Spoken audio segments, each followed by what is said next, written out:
जो हमारा ज्वलंत समस्या था, वह समस्या पर बार बार आश्वासन सुप्रीम द्वारा जो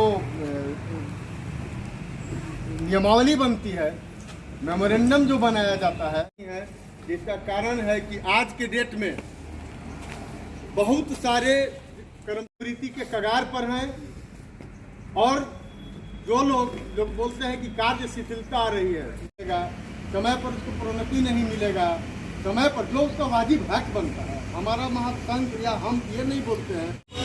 एवं मगध प्रक्षेत्र शिक्षकेतर कर्मचारी संघ के आदेश के आलोक में आज सच्चिदानंद सिन्हा महाविद्यालय एक दिन का बद्ध तरीके से 4-5 चरणों में गुजरेगा, जिसमें आज प्रथम चरण है शांतिपूर्वक धरना देना। सुनते हैं कि जब से विश्वविद्यालय की स्थापना हुई तब से लेकर के आज तक जो पूर्व में 80 के पूर्व जो लोग अपॉइंट हो चुके थे, उनके बाद बिहार सरकार के द्वारा किसी लगाते रहिए। वाइस चांसलर होश में आओ, राष्ट्रपति की को जगह शीघ्र हटाओ। इनकलाब जिंदाबाद, जिंदाबाद, जिंदाबाद, इनकलाब जिंदाबाद, जिंदाबाद। माननीय सीनेटर दीपक कुमार सिंह जी और अखिल भारतीय विद्यार्थी परिषद के ऐसे तो अशोक भैया, सचिव शक्ति भैया एवं उपस्थित सभी वरिष्ठ कर्मचारीगण एवं हमारे भाई, आज चाहते हैं सरकार को कि हम लोग 44,000 कर्मचारी जो है तो पूरे बिहार में मिलेगी नहीं, तब तक हम लोग जो है सरकार को जो है धारणा के द्वारा और कार्य सामूहिक अवकाश के द्वारा हम लोग करेंगे। आगे भी होगा कोरोना महामारी। हमारा जो आज का प्रथम चरण का बिहार राज्य विश्वविद्यालय एवं महाविद्यालय शिक्षकेतर कर्मचारी महासंघ के आह्वान पर जो मामला हमारा 2007 से पूर्व से भी लगातार टकराव होते रहा है और बिहार सरकार के द्वारा अनुमति प्राप्त होने के बावजूद भी और बहुत सारे मामले ऐसे हैं जिन मामलों में ऑलरेडी सुप्रीम कोर्ट का भी आदेश प्राप्त है, उसके बावजूद भी ये गूंगी बहरी सरकार जो है खुद अपने द्वारा बनाया गया सर्कुलेशन और माननीय सुप्रीम कोर्ट के आदेश को ये मानने से इनकार कर रही है। बहुत सारा विश्वविद्यालय है जहाँ 7-7 महीना से भुगतान नहीं हुआ है। ऑलरेडी हमारे यहाँ मगध विश्वविद्यालय भी पिछले 2 महीनों से कर्मचारी को भुगतान नहीं हुआ है और बहुत सारा मामला है, प्रोन्नति का मामला है, आपको एसीपी वगैरह का मामला है। तो ये इतना द्विअर्थी स्थिति में वर्क हो रहा है कि हम लोगों को काम करना मुश्किल हो रहा है। और जैसा कि आप सभी लोग बहुत दिनों से जानते हैं और देखते भी आ रहे हैं कि जब तक लोग संघर्ष की राह नहीं अपनाता है तब तक किसी भी तरह का डिमांड उनका पूरा नहीं किया जाता है। और ये आज जो प्रथम चरण का आंदोलन है, ये उपस्थिति दर्ज करते हुए और धरना देना है पूर्णता आप देख भी रहे हैं। हम लोग सारे लोग कोरोना प्रोटोकॉल के पालन के तहत अपना कार्य को अपने डिमांड के लिए आज सांकेतिक हड़ताल पर हैं। दोबारा हमारा है 18 एवं 19 जनवरी को जो सामूहिक अवकाश पर सीएल पर रहते हुए विश्वविद्यालय में कुलपति का घेराव है। फिर 1 से 4 जनवरी हम निश्चितकालीन स्ट्राइक पर रहेंगे।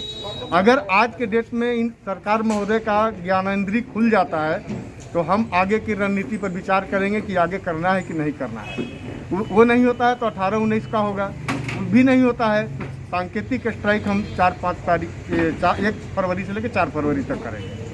उसके बाद आपको जान के आश्चर्य होगा श्रीमान कि हमारे कर्मचारी सेवानिवृत्त हो रहे हैं और सेवानिवृत्ति पश्चात सभी कर्मचारियों का एक बहुत बड़ा उद्देश्य रहता है कि अब हमको सेवांत लाभ मिल जाएगा, परंतु विश्वविद्यालय में वेतन फिक्सेस सत्यापन हेतु अड़ंगा लगाकर और 25% उन लोगों का ग्रेजुइटी या पेंशन इस तरह से हेल्डअप किया जा रहा है। जबकि बिहार सरकार ने एक लेटर निकाला था, उसमें उन्होंने कहा था कि जिनका वेतन सत्यापन कोषांग में जमा हो चुका है संचिका, उनका ये कटौती नहीं किया जाएगा 25% का। लेकिन सच्चिदानंद सिन्हा महाविद्यालय या इंटायर मगध विश्वविद्यालय की बात करिए या बिहार राज्य की बात करिए तो 17 में ही सारे लोगों का वहाँ फिक्सेशन ऑलरेडी सत्यापन हेतु जमा किया जा चुका है।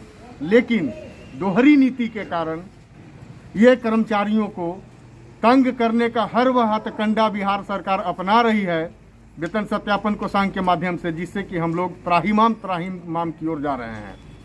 इन्हीं तरह बहुत सारा मुद्दा है। हमारे फोर्थ ग्रेड एम्प्लॉइयों का मुद्दा है कि 1996 में इन लोगों को 2 इंक्रीमेंट मिलना चाहिए था, जिसको कि ऑलरेडी सब कुछ हो चुका है, लेकिन आज तक ये चिट्ठी निर्गत नहीं कर रहे हैं। विश्वविद्यालय वाइज जो है हमारा प्रोन्नति का मामला है। आप हमारे यहाँ देखेंगे इक्विवेलेंट टू टीचर 2 पद हुआ करता है, लाइब्रेरियन एंड पीटीआई का, लेकिन उनको नन टीचर में का भी शुद्ध रूप से नहीं दिया जा रहा है। तो इस तरह से तमाम बहुत सारे मुद्दे हैं। फिक्सेशन में बहुत तरह की गड़बड़ियां हैं।